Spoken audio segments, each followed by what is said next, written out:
போக்கி கொடுப்பதினால், கவலைகளை நீக்கி கொடுப்பதினால் அல்லாஹ் நமக்கு இவ்வளவு பெரிய சந்தர்ப்பங்களை கியாமத்துடைய நாளிலே அளிப்பதற்கு காத்திருக்கிறார். இதே போன்று ஒவ்வொரு முஸ்லிமும் முஸ்லிம் அல்லாதவர்களோடு, காபிர்களோடு, அவர்களோடு சேர்ந்து வாழ வேண்டிய ஒரு நிலை இருக்கிறது. அவர்களோடும் உள்ள உறவு இருக்கிறது. இந்த உறவையும் பேணும்படி குர்ஆனும் வலியுறுத்துகிறது, ஹதீஸும் வலியுறுத்திருக்கிறது. மனிதர்கள் என்ற ரீதியிலே அவர்களை பார்க்க வேண்டும். நபி ஸல்லல்லாஹு அலைஹி வஸல்லம் அவர்கள் இதனை பல தலைப்பிலே சொல்லி காட்டியிருக்கிறார்கள். ஒரு நாள் அப்துல்லாஹ் பின் உமர் ரலியல்லாஹு தஆலா அவர்கள் வந்தார்கள். வீட்டிலே ஆட்டு இறைச்சி சமைக்கப்பட்டிருந்தது.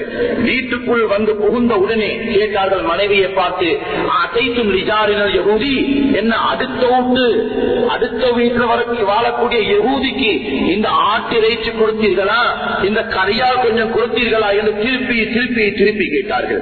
அடுத்த வீட்டில் இருக்கக்கூடிய ஒரு யஹூதி, ஆனால் பக்கத்து வீட்டால் என்ற வகையிலே அவனுக்குரிய கடமை இருக்கிறது. அந்த கடமையை நபியர்கள் வலியுறுத்தியிருக்கிறார்கள். காபிராக இருந்தாலும் சரி, அவனுக்கு உதவி செய்ய வேண்டும் என்று விசுவாசம் சொல்லியிருக்கிறார்கள். இதே போன்ற ரசூல் ஸல்லல்லாஹு அலைஹி வஸல்லம் அவர்கள் காபிர்களாக இருக்கக்கூடிய மக்கள், அவர்களுடைய அமானிதங்கள், அவர்களுக்கு கொடுத்த வாக்குகள் நாம் எவ்வாறு பேண வேண்டும், எவ்வாறு பாதுகாக்க வேண்டும், இதற்கு அழகிய முறையில் உதாரணமாக இருக்கிறார்கள். நபி ஸல்லல்லாஹு அலைஹி வஸல்லம் அவர்கள் ஒரு சந்தர்ப்பத்தில் ஹுதைஃபா இப்னு யமான் ரலியல்லாஹு தஆலா அவர்கள் அவருடைய தந்தையுடன் ஹிஜ்ரத் செய்து மதீனாவுக்கு சென்றார்கள். அது உஹதுடைய போருடைய காலமாக இருந்தது. உஹதுடைய யுத்தம் நடக்கக்கூடிய காலமாக இருந்தது. இந்த நேரத்தில் ஹுதைஃபா ரலியல்லாஹு அவர்கள் தன்னுடைய மாப்பாவுடன் செல்கிறார்கள். இவர்களை அபூஜஹல் போன்ற காபிர்கள் இவர்களை பிடித்துக் கொண்டார்கள். பிடித்துக்கொண்டு போக விடாது தடை செய்தார்கள். நீங்க முகம்மதுக்கும் அவருடைய இஸ்லாத்துக்கும் உதவி செய்வதற்காக நீ போகிறீர்கள், உங்களை விடமாட்டேன் என்று தடை செய்தார்கள். அப்பொழுது ஹுதைஃபா ரலியல்லாஹு தஆலா அவர்கள் சொன்னார்கள், நாங்க போகத்தான் வேணும், உன்னிடத்துல வாக்கு தருகிறோம், நாங்க அந்த யுத்தத்தில் கலந்து கொள்ள மாட்டோம், முஸ்லிம்களுக்கு உதவி செய்ய மாட்டோம் என்று ஒரு வாக்குறுதியை கொடுத்தார்கள். அபூஜஹல் போன்ற காபிர்கள் இந்த வாக்குறுதியை ஏற்றுக்கொண்டு அவர்களுக்கு போவதற்கு அனுமதி கொடுத்தார்கள். இந்த ஹுதைஃபா ரலியல்லாஹு அவர்களும் அவருடைய தந்தையும் நேராக உஹத் மைதானத்துக்கு சென்றார்கள். போய் ரசூல் ஸல்லல்லாஹு அலைஹி வஸல்லம் அவர்களிடத்திலே சொன்னார்கள், அல்லாஹ்வுடைய தூதரே, நாங்கள் ஹிஜ்ரத் செய்து வந்திருக்கிறோம், உங்களுக்கு மிகப்பெரிய தேவை இருக்கிறது, ஆள் பற்றாக்குறை இருக்கிறது. இப்படியான சந்தர்ப்பத்தில் நாம் வரும் பொழுது அபூஜஹல் போன்றவர்கள் எங்களிடத்திலே வாக்குறுதி எடுத்தார்கள், நாம் இந்த யுத்தத்திலே கலந்து கொள்ளக்கூடாது என்று, இந்த யுத்தத்தில் கலந்து கொள்ளக்கூடாது என்று வாக்குறுதி எடுத்திருக்கிறார்கள். நாமும் வாக்குறுதி கொடுத்திருக்கிறோம், அல்லாஹ்வுடைய தூதரே, நீங்க அனுமதி தந்தால் இந்த போரில் நாங்கள் கலந்து கொள்வோம், இந்த பத்ருடைய போரில் நாங்கள் கலந்து கொள்வோம், இல்லையே நாங்கள் திரும்பி செல்வோம் என்றார்கள்.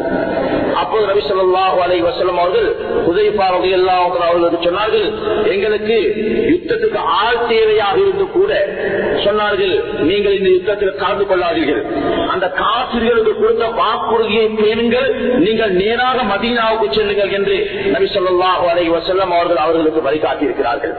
காபிர்களுக்கு கொடுத்த வாக்குறுதியை கூட பேணும்படி, பேணி அவருடைய உறவை பேண வேண்டும் என்று நபி ஸல்லல்லாஹு அலைஹி வஸல்லம் அவர்கள் வலியுறுத்தியிருக்கிறார்கள்.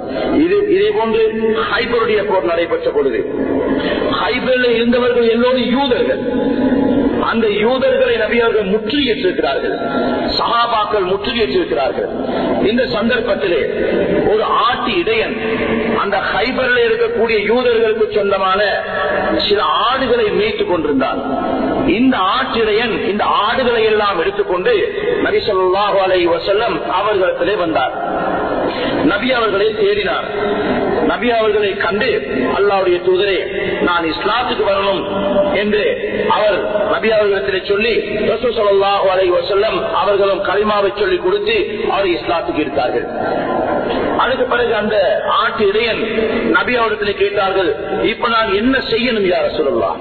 ஹைபருடைய போர் நடக்கிறது, நீங்கள் ஹைபரில் உள்ள யூதர்களை முற்றுகையிட்டிருக்கிறீர்கள், இப்பொழுது நான் என்ன செய்ய வேண்டும் சொல்லுங்கள். நபி ஸல்லல்லாஹு அலைஹி வஸல்லம் சொன்னார்கள், அந்த ஆட்டுடையை பார்த்து, உன்னிடத்திலே இருக்கக்கூடிய இந்த ஆடுகளை எல்லாம் எடுத்து சென்று உன்னுடைய எஜமான் அந்த யூதனிடத்திலே கொடுத்து விட்டு வாரும் என்றார்கள்.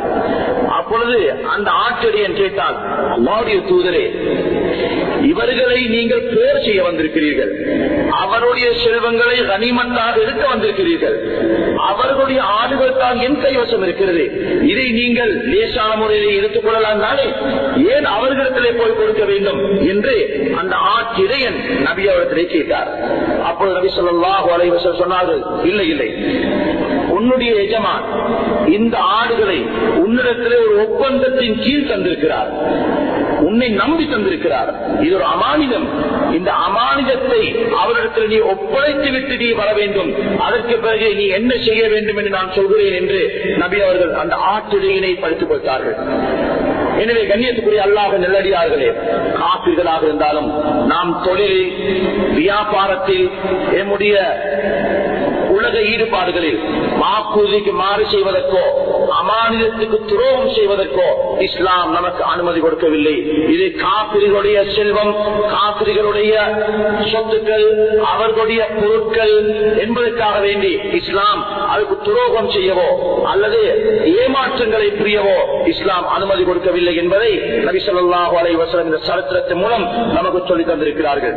இன்னும் ஒரு ரிவாயத்தில் வருகிறது, நபியர்கள் சொன்னார்கள், அல்லாஹ்வே சத்தியமாக ஒரு மனிதத்தில் ஈமான் இருக்க முடியாது, ஈமான் இருக்க முடியாது, ஈமான் இருக்க முடியாது என்றார்கள்.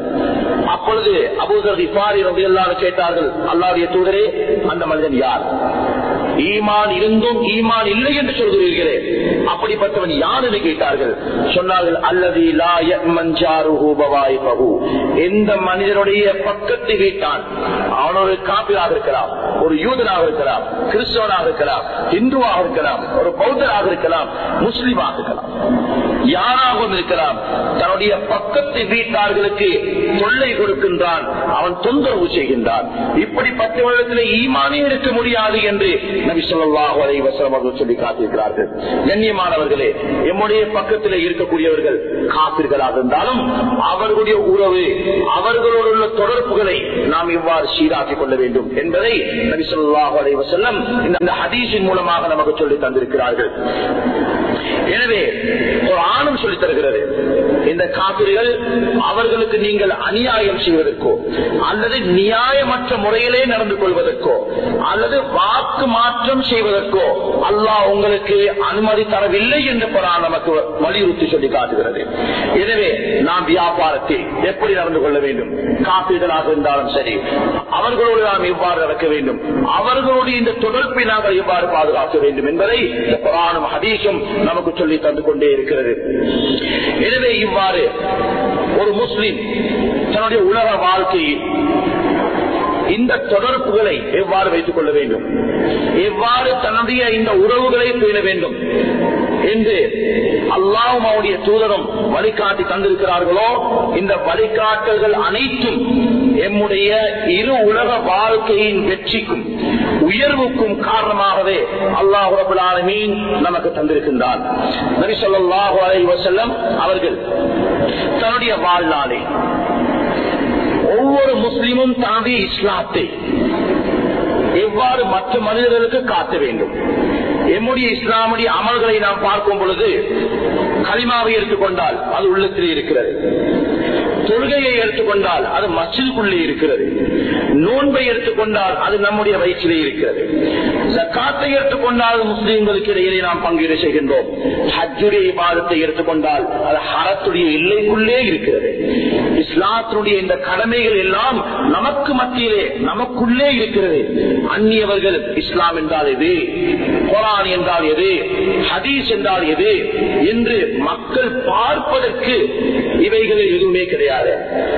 ஆனால் எம்முடைய இஸ்லாத்தை மற்றவர்கள் பார்ப்பது என்பது எம்முடைய பேச்சில் இருக்கிறது, எம்முடைய வியாபாரத்தில், எம்முடைய நிர்வாகத்தில், எம்முடைய மற்றவர்களோடுள்ள நடவடிக்கைகளை, அக்கம் பக்கத்து வீட்டார்களோடு நாங்கள் நடந்து கொள்ளக்கூடிய பழக்க வழக்கங்களில் நாம் மற்றவர்களை தொழிலுக்கு ஈடுபடுத்தி அவர்களோடு நடந்து கொள்ளக்கூடிய இந்த முறையில் இந்த ஒப்பந்தங்களை நிறைவேற்றுவதில் நாம் கொடுத்திருக்கக்கூடிய காசோலைகள், நாம் அவர்களுக்கு கொடுத்திருக்கக்கூடிய செக்ஸ்கள், இதே போல நாம் அவர்களுக்கு செய்யக்கூடிய வியாபாரங்கள், இவைகளிலே இஸ்லாம் இருக்கிறது.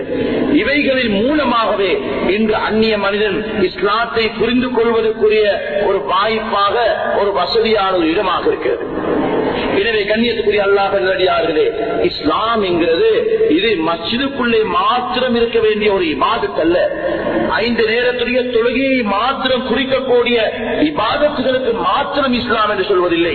இஸ்லாம் என்கிறது 24 மணி நேரமும் ஒரு மனிதன் அவனுக்கு இருக்கக்கூடிய தொடர்புகள், அவன் வியாபாரம் செய்ய சென்றால் அங்கே அவனுக்கு இஸ்லாம் இருக்கிறது, அவன் திருமணம் செய்ய சென்றால் அங்கே அவனுக்கு இஸ்லாம் இருக்கிறது, பிள்ளைகளை பெற்றிருக்கும் பொழுது அந்த பிள்ளைகளோடு அவனுக்கு இஸ்லாம் இருக்கிறது, உறவினர்களோடு இஸ்லாம் இருக்கிறது.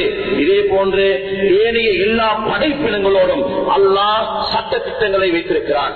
நபி ஸல்லல்லாஹு அலைஹி வஸல்லம் சொன்னார்கள், இஸ்லாம் என்றால் என்ன சொன்னார்கள்? ஒவ்வொரு மனிதனும் மற்றவர்களுக்கு செய்ய வேண்டிய உரிமைகள், கடமைகள், இவைகளை நிறைவேற்றுவதற்கு பெயர்தான் இஸ்லாம் என்று சொல்லப்படும்.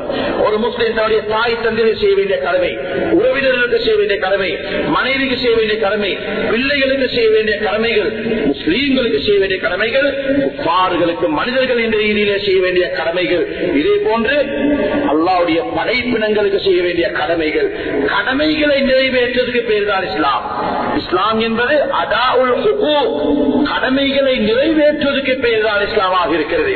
எனவே நாம் இந்த கடமைகளை எல்லாம் பாழாக்கிக் கொண்டு, தாய் தந்தைய உறவை முறித்துக் கொண்டு, உறவினர்களுடைய உறவை முறித்துக் கொண்டு, முஸ்லீம்களை நாம் இவ்வாறெல்லாம் பார்த்து அவர்களை பிரித்து இவர்களுடைய உறவுகளை நாம் பிரித்துக் கொண்டு, காபிர்களுக்கும் இவ்வாறு நாம் உறவை முறித்துக் கொண்டு வாழும் பொழுது நம்முடைய தொழுகையை மாத்திரம் முன்னால் வைத்து நான் ஒரு முஸ்லீம் என்று நாம் சொல்லிக் கொள்வதற்கு எந்த தகுதியும் இல்லை. எனவே கண்ணியத்துக்குரிய அல்லாஹ் நல்லடியார்களே, இப்படியான இந்த தொடர்புகளை நாம் பேணுவதன் மூலமாக அல்லாஹ் ரப்பல் ஆலமீன் இவைகளையே சுவர்க்கத்துக்கு காரணமாக ஆக்குகின்றான். நபி ஸல்லல்லாஹு அலைஹி வஸல்லம் சொன்னார்கள், ஒரு மனிதன் பாதையில் நடந்து சென்று கொண்டிருந்தான். அப்பொழுது ஒரு மரத்தினுடைய கிளை பாதையிலே அது வளைந்திருந்தது, மக்களுக்கு அது தொந்தரவாக இருந்தது, மக்களுக்கு கஷ்டம் கொடுத்துக் கொண்டிருந்தது. இவன் கத்தியை எடுத்து வந்து அந்த மரக்கிளையை வெட்டி ஓரமாக போட்டுவிட்டு சென்றான். இந்த செயலை அல்லாஹ் ரப்பல் ஆலமீன் பார்த்துவிட்டு இந்த சிறிய சேவையை, இந்த சிறிய ஒரு விடயத்தை அவனால் அல்லாஹ் ஏற்றுக்கொண்டு அவனுடைய இந்த செயலை ஒப்புக்கொண்டு அவனுடைய பாவ மன்னிப்புக்கு இதனை காரணமாக ஆக்கி அல்லாஹ் இவனை சொர்க்கத்துக்கு அனுப்பி வைத்தான் என்று நபி ஸல்லல்லாஹு அலைஹி வஸல்லம் சொல்லி காட்டியிருக்கிறார்கள். இதே நேரத்திலே 70 வருடங்கள் நல்ல முறையில் தொழுகையிலும் நோன்பிலும் இபாதத்துகளிலும் தன்னுடைய காலங்களை கழித்த ஒரு மனிதர், நல்ல மனிதர், தன்னுடைய மரணத்துடைய நேரத்திலே, சக்ராத்துடைய நேரத்தில் தன்னுடைய சொத்து செல்வங்களை உரியவர்களுக்கு போய் சேருவதற்கு விடாது அந்த செல்வங்களை இன்னாருக்கு இன்னாருக்கு இன்னாருக்கு என்று வெறுமனே வசியத்து செய்வாரே, ஆனால் மௌத்துடைய நேரத்திலே பிள்ளைகளுக்கு சொத்து போய் சேராமல் பிறருக்கு கொடுங்கள் என்று வசியத் செய்வாரே, ஆனால் நபி ஸல்லல்லாஹு அலைஹி வஸல்லம் சொன்னார்கள், இந்த மனிதனை அல்லாஹ் நரகத்தில் தள்ளுவான் என்று சொல்லி காட்டியிருக்கிறார்கள்.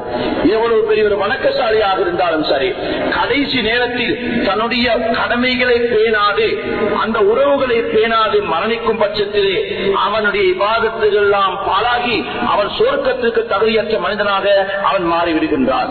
எனவே நாம் ஒவ்வொருவரும் இந்த தொடர்புகளை பேணுவது, கடமைகளை நிறைவேற்றுவதற்கு பேர்தான் இஸ்லாம் என்பதை புரிந்து கொள்ள வேண்டும், அதை தெரிந்து கொள்ள வேண்டும். எனவே இவைகளை நாங்கள் கற்று ஒவ்வொரு இடத்திலும், அது வியாபாரத்தில் இருக்கும் பொழுது என்னுடைய பேச்சு எவ்வாறு இருக்க வேண்டும், நான் எவ்வாறு என்னுடைய கடமையை நிறைவேற்ற வேண்டும், நான் தொழில் இருக்கும் பொழுது என்னுடைய முதலாளியுடைய கடமையை நான் எவ்வாறு நிறைவேற்ற வேண்டும், இதே போன்று ஒரு கணவன் மனைவி கணவனுடைய இப்படிப்பட்டவர்கள் கடமைகளை எவ்வாறு நிறைவேற்ற வேண்டும் என்பதையே பார்க்க வேண்டும். நபி ஸல்லல்லாஹு அலைஹி வஸல்லம் சொன்னார்கள், நிச்சயம் அல்லாஹ் உங்களுக்கு தந்திருக்கக்கூடிய ஒவ்வொரு கடமைகளையும் கியாமத்துடைய நாளையிலே அல்லாஹ் விசாரிப்பான். தொழுகையில் சரியாக இருக்கலாம், நோன்பில் சரியாக இருக்கலாம், ஏனைய இபாதத்துகள் நாம் சரியாக இருக்கலாம், விடிய விடிய தொழக்கூடியவர்களாக, ஒரு ஆளோதக்கூடியவர்களாக இருக்கலாம், ஏனைய கடமைகளை பாழாக்கும் பட்சத்திலே இதுவே நம்முடைய அது சொர்க்கத்துக்கு தடையாக இருப்பதற்கு காரணமாகி விடுகிறது. எனவே நாம் இந்த கடமைகளை பேணி பூரணமான ஒரு முஸ்லிமாக நாம் வாழ்வதற்கு நாம் எல்லோரும் முயற்சிக்க வேண்டும். அல்லாஹ் ரப்பல் ஆலமீன் நம் அனைவருக்கும் தௌஃபீக் செய்தல்வானாக. வ ஆகிர் தஅவானா அல்ஹம்துலில்லாஹி ரப்பில் ஆலமீன்.